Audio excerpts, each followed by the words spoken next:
मैं हूं अब्बास सैयद और आप देख रहे हैं न्यूज़ 14। क्या छोटे से पावर बैंक से किसी बड़े से प्लेन में आग भी लग सकती है? जी हाँ, इसी साल की 28 जनवरी को एक प्लेन में आग लग गई। आइए देखते हैं पूरी खबर क्या है, पूरा मामला क्या है और इस पावर बैंक से कैसे आग लगी। आइए देखते हैं ये खबर। एक छोटा सा पावर बैंक जिसे हम और आप अक्सर ही अपने बैग में कैरी करते हैं ताकि अगर कभी मोबाइल की बैटरी कम होने लगे तो हम इमरजेंसी में उसे पावर बैंक से चार्ज कर सकें। लेकिन क्या यही छोटा सा पावर बैंक बड़े से प्लेन में आग लगा सकता है? ये सवाल इसलिए उठ रहा है क्योंकि इसी साल 28 जनवरी को दक्षिण कोरिया के गुमहाई इंटरनेशनल एयरपोर्ट पर एक विमान में आग लग गई थी। ये विमान एयर बुसान का था। हालांकि इस घटना में 3 लोग मामूली रूप से घायल हुए थे, लेकिन इस आग लगने की घटना के बाद जो जांच हुई उसमें स्थानीय अधिकारियों ने बताया कि ये आग लगने की वजह पावर बैंक था। दक्षिण कोरिया की ट्रांसपोर्ट मिनिस्ट्री ने 14 मार्च को बताया कि जांच में पता चला है कि पावर बैंक में खराबी आ गई थी। इसके कारण विमान में आग लग गई। ये पावर बैंक विमान के ऊपरी हिस्से में मौजूद था, जहां सबसे पहले आग लगी थी। जांचकर्ताओं का कहना है कि उन्हें जो पावर बैंक मिला उस पर जलने के निशान थे। हालांकि ये पता नहीं चला है कि आखिर पावर बैंक की बैटरी में खराबी क्यों आई थी। इसके साथ ही अहम बात यह है कि यह केवल अंतरिम जांच रिपोर्ट है। अभी विमान की फाइनल इन्वेस्टिगेशन रिपोर्ट सामने आना बाकी है। लेकिन फिर भी प्लेन में पावर बैंक ले जाने के मामले पर सवाल तो उठने ही लगे हैं। पावर बैंक से खतरा। दुनिया भर की एयरलाइंस कंपनियां सुरक्षा कारणों से अपने सामान में पावर बैंक ले जाने के संबंध में कई सालों से दिशा निर्देश जारी करती रही हैं। अंतर्राष्ट्रीय नागरिक विमानन संगठन ने 2016 में यात्री विमानों में पावर बैंक को चेक इन बैगेज के तौर पर ले जाने वाले सामान के तौर पर प्रतिबंध लगा दिया था।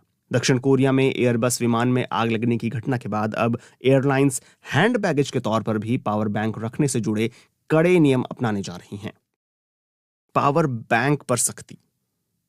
दरअसल लिथियम आयन बैटरी के कारण जहाजों में आग लगने की घटनाएं पहले भी हो चुकी हैं। सिडनी में एक विमान को रोक दिया गया था क्योंकि उसके बैगेज डिब्बे से धुआं उठता देखा गया था। बाद में पता चला कि सामान में रखी लिथियम आयन बैटरी में आग लग गई थी। इसी वजह से कई एयरलाइंस अब फ्लाइट में पावर बैंक ले जाने पर सख्त नियम अपना रही हैं। सिंगापुर एयरलाइंस 1 अप्रैल से विमान में पावर बैंक के इस्तेमाल पर प्रतिबंध लगाने जा रही है। वहीं चाइना एयरलाइंस और थाई एयरलाइंस भी इसी तरह के नियम लागू कर रही हैं। पावर बैंक में क्यों लगती है आग? पावर बैंक में दरअसल लिथियम आयन बैटरी का इस्तेमाल किया जाता है। इन बैटरियों का इस्तेमाल पावर बैंक में ही नहीं बल्कि मोबाइल फोन, लैपटॉप और इलेक्ट्रॉनिक खिलौनों में भी किया जाता है। लिथियम आयन बैटरी तीव्र गर्मी उत्पन्न करने में सक्षम होती है। किसी भी खराबी के कारण इससे शॉर्ट सर्किट होने की आशंका रहती है। सिंगापुर की news website the Straits Times ने इस सिलसिले में सिंगापुर इंस्टीट्यूट ऑफ टेक्नोलॉजी के एसोसिएट प्रोफेसर शिवनेसन बालाकृष्णन से बात की है। उन्होंने बताया कि पावर बैंक में शॉर्ट सर्किट होने और आग लगने की संभावना तब बढ़ जाती है जब उसके भीतर कोई खराबी हो, वो फूल गया हो या तापमान में बहुत ज्यादा अंतर आ जाए और पावर बैंक पर बहुत ज्यादा दबाव पड़े। एरोप्लेन में टेक ऑफ और लैंडिंग के समय खास तौर पर दबाव और तापमान में बड़ा बदलाव देखने को मिलता है।